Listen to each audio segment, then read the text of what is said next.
Алғыс айту күні еріктілер тобы қайырымдылық жасады. Олар қоғамның осал тобынан шыққан 180 адамға қаладағы мейрамханалардың бірінде дастархан жайып, көңілді кеш сыйлады. Еріктілер тобының елімізде жұмыс жасағанына 2 жыл. Осы уақыт аралығында мүшелерінің құрамы 150 мыңнан адамнан асқан.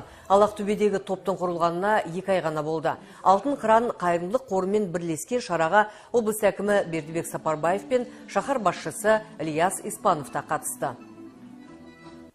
Жастарымыз неғұрам ұйымшыл болса, неғұрам осындай қайырымды жұмыстардың басында жүретін болса, үлкен кісілерге көмекті қажет ететін кісілерге көмектессе, олар ертең нағыз мемлекеттің, ұлттың жақсы патриоты болып шығады.